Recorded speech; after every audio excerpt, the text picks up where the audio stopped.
अमिताभ बच्चन के कैरियर में फिल्म अग्निपथ एक मील का पत्थर समझी जाती है, जिसने न सिर्फ उन्हें शोहरत दिलाई बल्कि ऐसे समय में उनकी बतौर अभिनेता साख बढ़ाई जब वो अपने कैरियर के बुरे दौर से गुजर रहे थे, जहां पर फिल्म इंडस्ट्री वाले उनका विकल्प तलाशने में लगे थे। ये फिल्म कई मायनों में बहुत महत्वपूर्ण साबित हुई थी, इसलिए आज भी इसे भारतीय सिनेमा की महान फिल्मों में से एक समझा जाता है। धर्मा प्रोडक्शंस के बैनर तले बनी इस फिल्म ने 16 फरवरी 1990 को सिनेमाघरों में दस्तक दी थी।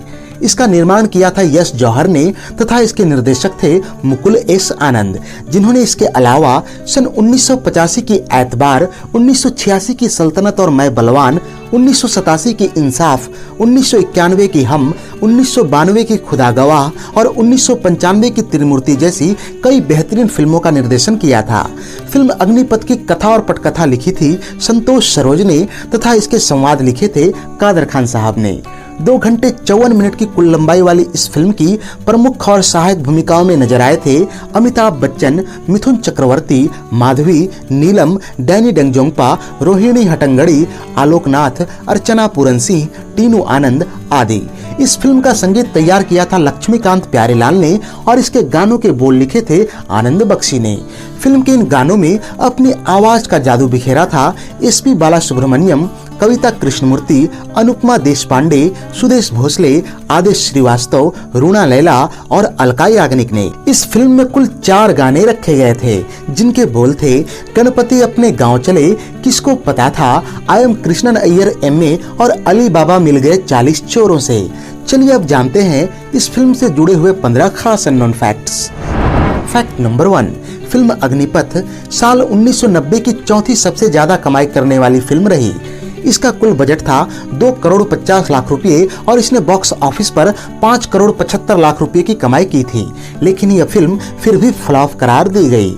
दरअसल इस फिल्म को डिस्ट्रीब्यूटरों ने 4 करोड़ की भारी भरकम कीमत पर खरीदा था, लेकिन फिल्म ने केवल 5 करोड़ 75 लाख रुपए की कमाई की, जिससे डिस्ट्रीब्यूटरों को 10 लाख रुपए का घाटा हुआ। इस तरह से फिल्म व्यावसायिक नजरिए से फ्लॉप करार दी गई थी।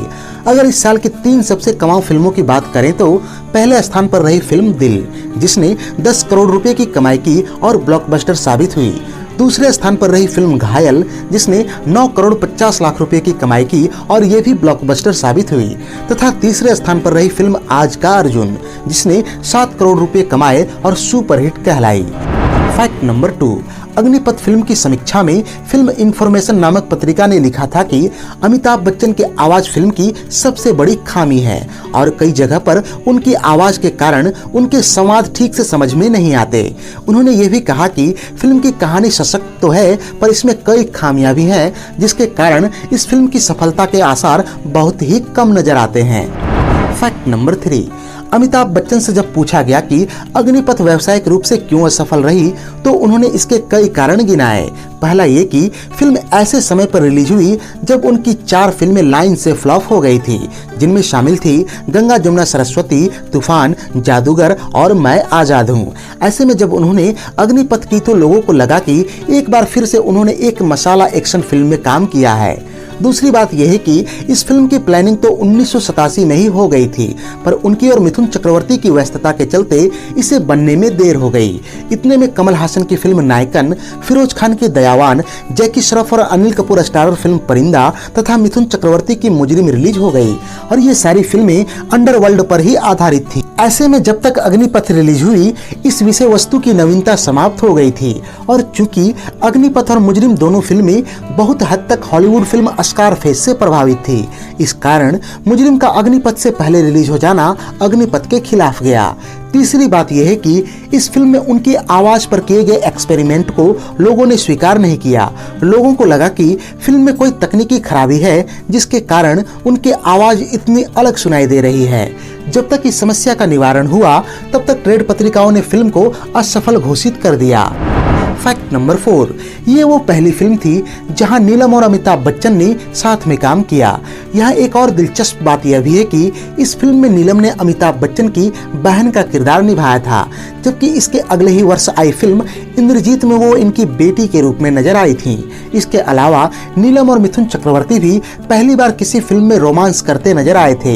इससे पहले वो दोनों साल 1987 की फिल्म डांस डांस के गीत I want to kill somebody में साथ नजर आए थे, पर बतौर नायक नायिका ये उनकी पहली फिल्म रही।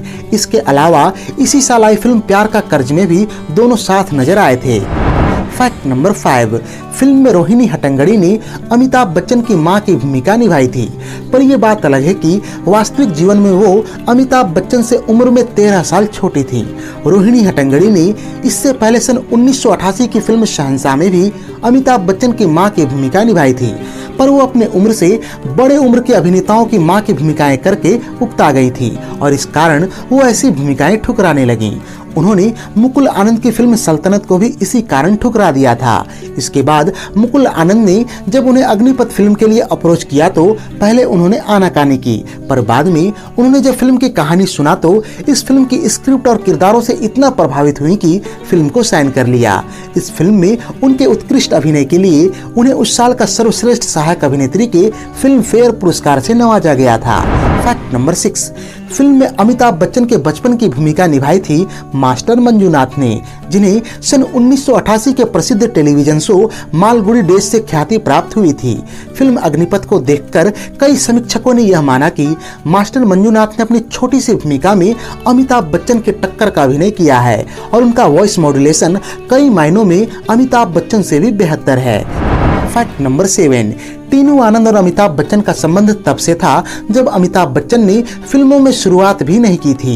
इसके अलावा अमिताभ बच्चन को उनकी पहली फिल्म सात हिंदुस्तानी मिलने में टीनू आनंद का बहुत ही महत्वपूर्ण योगदान रहा था। इसके बाद बतौर निर्देशक टीनू आनंद ने फिल्म कालिया, शहंशाह और मैं आजाद हूँ जैसी फिल्मों में अमिताभ बच्चन के साथ काम किया, पर अग्निपथ वो पहली फिल्म रही जहाँ दोनों साथ में बतौर अभिनेता नजर आए थे। फैक्ट नंबर 8, मुकुल एस आनंद को भारतीय सिनेमा के बेहतरीन निर्देशक के रूप में ख्याति प्राप्त थी, पर अफसोस की उनकी अधिकतर फिल्में व्यावसायिक रूप से सफल नहीं रहीं। सन 1987 की फिल्म इंसाफ के अलावा उनकी सारी फिल्में व्यावसायिक रूप से कुछ खास कमाल नहीं कर पाई थी। बावजूद इसके अमिताभ बच्चन ने मुकुल आनंद पर विश्वास दिखाया और उनसे आग्रह किया कि वो एक ऐसी फिल्म बनाए जो व्यावसायिक होते हुए भी अलग दिखे। यद्यपि अग्निपथ व्यावसायिक रूप से सफल नहीं रही, फिर भी अमिताभ और मुकुल आनंद ने 2 और फिल्मों में साथ काम किया।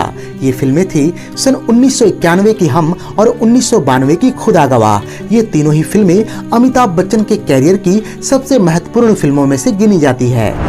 फैक्ट नंबर 10, अग्निपथ वो पहली फिल्म थी जहां डैनी डेंगजोंगपा और अमिताभ बच्चन ने साथ में काम किया था। वैसे तो दोनों सन 1983 की फिल्म अंधा कानून में भी काम किए थे, पर उसमें दोनों के कोई भी दृश्य एक साथ नहीं थे। डैनी डेंगजोंगपा बताते हैं कि वो अमिताभ बच्चन के साथ काम करने को लेकर बहुत उत्सुक थे और इस कारण वो शूटिंग के पहले दिन पूरी तैयारी के साथ आए थे, पर उस दिन भी शूटिंग के लिए उनके डायलॉग सीट आने में देर हो गई, जिसके कारण डैनी डेंगजोंगपा को झुंझलाहट होने लगी। वो नहीं चाहते थे कि वो किसी भी तरह अमिताभ से कम नजर आए। तभी अमिताभ बच्चन सामने नजर आए और बड़े अदब से लोगों से मिले और डायलॉग शीट का इंतजार करने लगे। उनके व्यवहार ने डैनी डेंगजोंगपा को एहसास दिलाया कि अमिताभ की महानता इसी में है कि वो अपने अलावा किसी से प्रतिस्पर्धा नहीं करते। फैक्ट नंबर 10, करण जौहर ने अपने एक इंटरव्यू में यह बताया था कि उनके पिता यश जौहर ने जिन भी फिल्मों का निर्माण किया था उनमें से अधिकतर फिल्में असफल रहीं, इसलिए वो लोगों के सामने ये व्यक्त करने से बचते थे कि उनके पिता एक फिल्म निर्माता हैं। जब भी स्कूल में उनसे पूछा जाता कि उनके पिता क्या काम करते हैं तो उनका जवाब यही होता कि वो एक बिजनेसमैन हैं। जब अग्निपथ फिल्म रिलीज हुई तो करण जौहर के सहपाठियों ने उनसे पूछा कि क्या ये फिल्म उनके पिता ने बनाई है, तो पहली बार करण जौहर ने गर्व से स्वीकार किया था कि ये फिल्म उनके पिता ने ही बनाई है। ये बात अलग है कि इस फिल्म से हुए घाटे की भरपाई के लिए उन्हें अपनी कुछ प्रॉपर्टी बेचनी पड़ी थी, पर करण जौहर अग्निपथ को अपने पिता की सबसे बेहतरीन फिल्म मानते हैं और यही कारण था कि उन्होंने इसे रीमेक करने के लिए चुना। Fact number 11।